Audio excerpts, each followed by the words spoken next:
CBI এর পর এবার জীবনকৃষ্ণ সাহার বাড়িতে ইডি হানা। এসএসসি নবম দশম নিয়োগ দুর্নীতি মামলায় তল্লাশি। পালানোর সময় ধরা পড়লেন বড়ুয়া তৃণমূল বিধায়ক। আনা হলো কলকাতায়।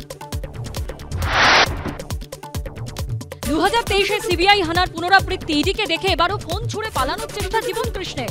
নর্দমায় মিলল মোবাইল, ফোনের লেনদেনের প্রমাণ খবর ইডি সূত্রে। পূর্ব মেদিনীপুরের ভগবানপুরে হারহিম কাণ্ড। স্কুলে যাবার পথে শিক্ষককে ধারালো অস্ত্রের কোপ। আলাদা হয়ে গেল হাত। আনা হচ্ছে এসএসকেএম হাসপাতালে। কেন হামলা তদন্তে পুলিশ। হিসেব না দিলে সেই পুজো কমিটিকে অনুদান দেওয়া বন্ধ হোক, পর্যবেক্ষণে জানালো কলকাতা হাইকোর্ট।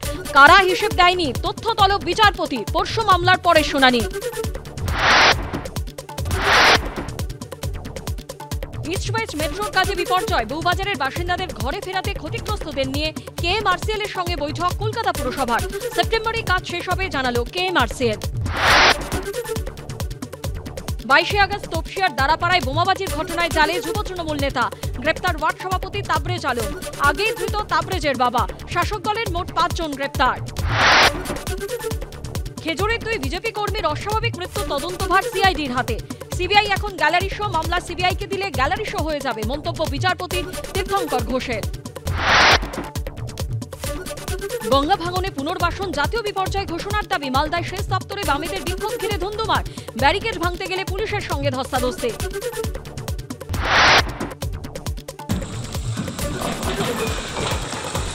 ভগবানগোলায় পদ্মার ভাঙনের কাছে বিএসএফ এর আউটপোস্ট। নির্মলচরে নদীগর্ভে তলিয়ে গেল সীমান্ত পাহারার আউটপোস্ট। যৌথ সংসদীয় কমিটি থেকে পালাচ্ছে বিরোধীরা। সরকার চালাতে চায় জেল থেকে। 130তম সংবিধান সংশোধন বিল নিয়ে বিপক্ষকে আক্রমণ অমিত শাহের। খুশির খবর দিলেন পরিণীতি চোপড়া ও রাঘব চাড্ডা। সন্তান আসছে তাদের সংসারে। সোশ্যাল মিডিয়া পোস্টে এই খবর জানালেন পরিণীতি রাঘব। দেখো, জীবনকৃষ্ণ সাহা তৃণমূলের এই যে বিধায়ক, বড়োয়ার বিধায়ক, তাকে যখন আজকে আদালতে পেশ করা হয়, তার আইনজীবী প্রথমে নিজের সাবমিশনে রাখেন যে তিনি কিন্তু কোনো জামিনের আবেদন করেননি, কিন্তু তিনি সম্পূর্ণভাবে রিলিজ চেয়েছেন। এবং এই যে রিলিজ চাইছেন, কি কারণে রিলিজ চাইছেন তার বক্তব্য যে বারবার করে ইডিকে তারা সহযোগিতা করেছিলেন। 3 বার ইডির দপ্তরে তারা গিয়েছিলেন এবং যাওয়ার পর সেখানে সহযোগিতা করা সত্ত্বেও ইডি গিয়ে তাদের বাড়িতে তল্লাশি করে। এবং বলা হচ্ছে যে সম্পূর্ণভাবে আমরা দেখছি যে এখনও পর্যন্ত এই অভিযুক্ত তাকে বার করার একটা চেষ্টা কিছুক্ষণ পরে নিয়ে যাবে ইডি।